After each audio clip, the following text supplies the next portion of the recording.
Opening a new LEGO set is always fun. The sound of the bricks tumbling out, the exciting new minifigures, wait, is that a sticker sheet? Yeah, by now it's well known that LEGO has a serious sticker problem, but I'm shocked at just how far LEGO has taken things in recent years. Let's explore the most tedious examples. Coming hot off the line, it's the Lambo V12 Vision set, which has one of the most ridiculous sticker instruction steps that manages to surprise even the most experienced builders. On step 66, you're told to place two extremely small red stickers onto the side of these 1x3 rounded plates. Yes, the side of the plates. It's ridiculous how thin these stickers are. I sure hope you have steady hands. On top of this egregious step, you'll also need to apply 28 additional stickers throughout the build, which makes for a very tedious experience considering that this set only has a total of 230 pieces. If you choose not to apply the small red stickers, your Lamborghini will not have tail lights, because that's the exact purpose of these tiny stickers, which actually look pretty good on the final model. As rare as this is, LEGO first did this back in 1986 when they instructed builders to place this tiny shell sticker on the side of a 1x2 plate. Certainly not the most pleasant building experience, but LEGO has evolved a lot since the 80s,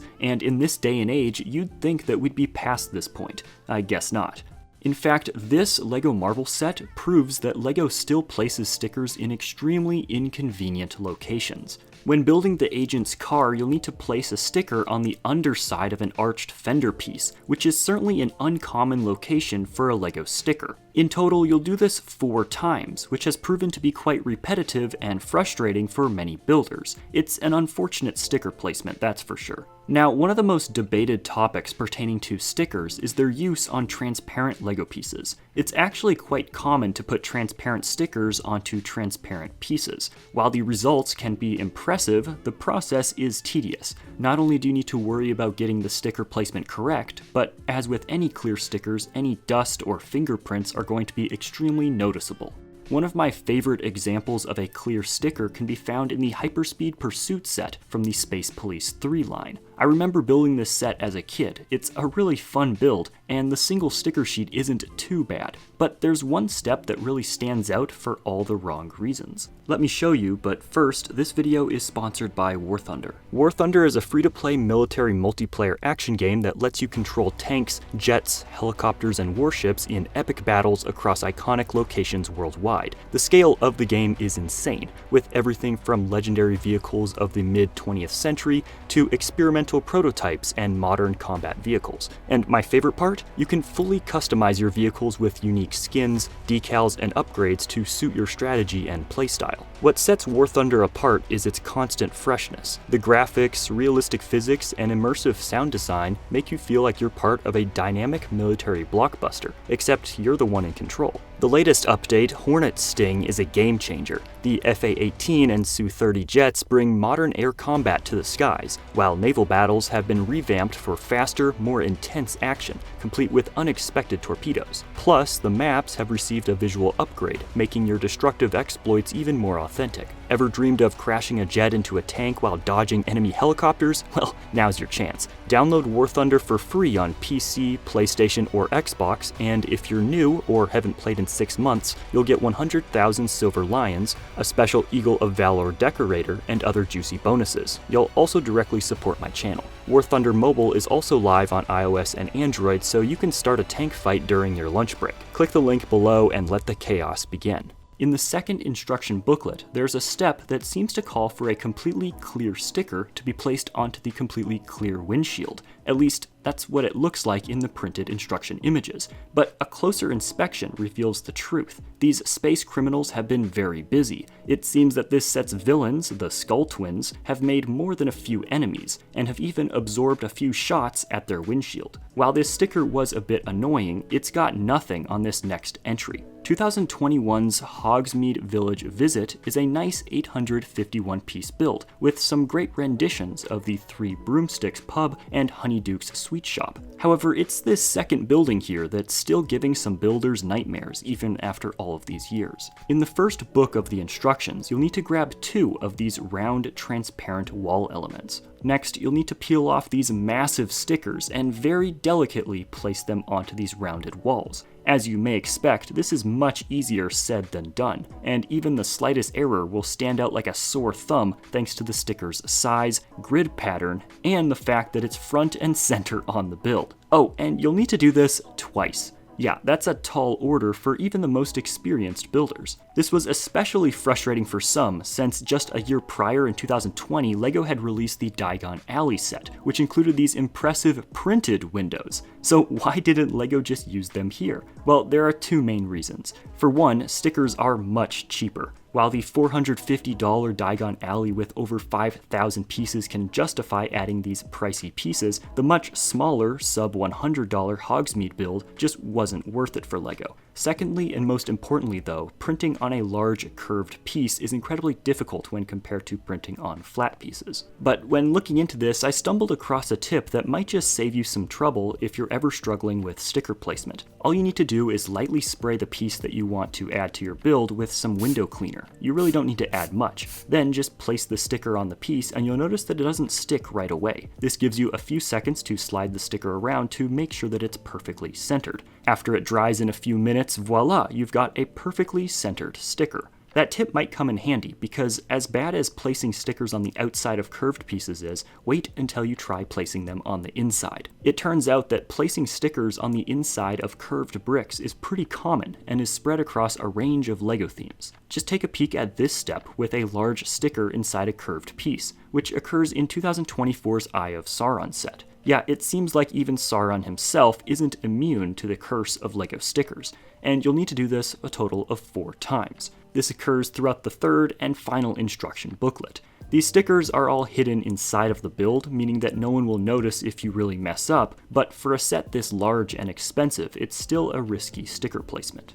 A much smaller set with the same sort of problematic step is 2021's Fluffy Encounter from LEGO Harry Potter. This 397 brick set doesn't come with many stickers, and most of them are easy to place. However, on step 91 of the instructions, you'll need to stick one of them onto the inside of this round cone element. Again, this sticker is pretty hidden on the backside of the build, and for a small set that wasn't necessarily designed as a display piece, this isn't too bad. But there's one set where these tricky stickers are on full display front and center.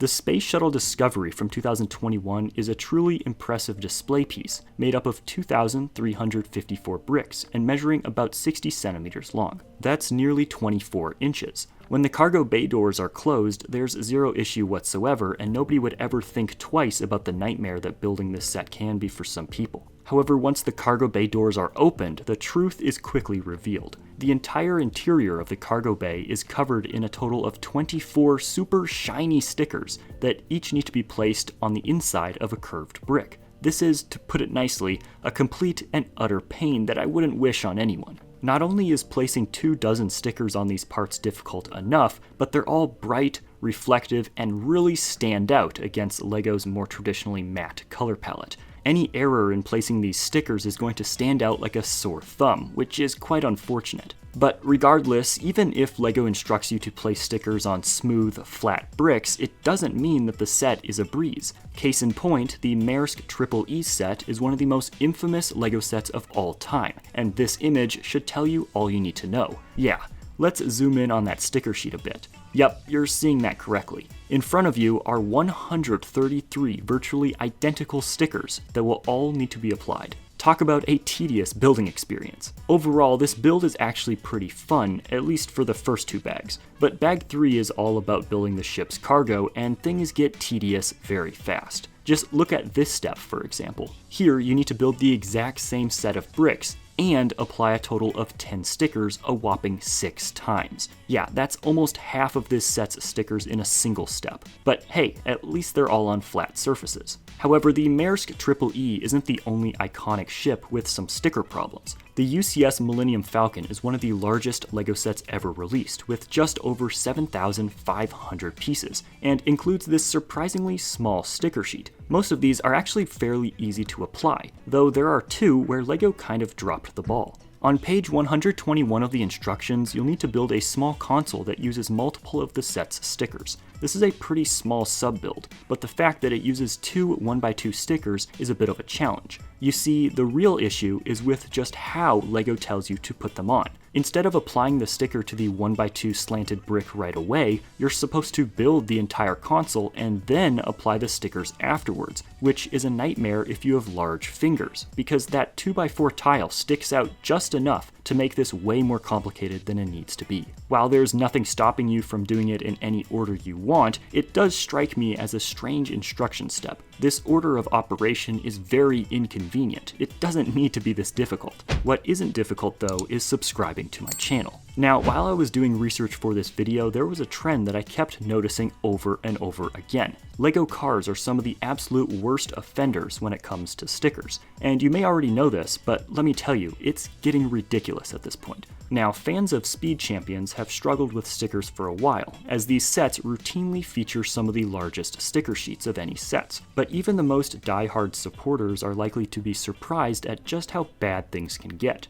The Too Fast, Too Furious Nissan Skyline set was a big hit with fans of the film series and LEGO alike, but similar to many Speed Champions sets, it was plagued by horrible sticker placements. On steps 96 through 98, you'll need to grab 2 of these tiny wall elements. You'll then need to apply a total of 4 super thin stickers to these tiny parts. This is exactly as annoying as it sounds, and since these stickers detail the front of the car, there's tremendous pressure for you to get it exactly right, or else your skyline is going to look a little bit funky. At least LEGO attempted to ease the pain a bit by including a printed 1x3 plate, so builders wouldn't need to apply a thin GTR sticker to the side of this piece. Despite this, it doesn't take away from the fact that these are truly some of the most stressful and tedious stickers ever.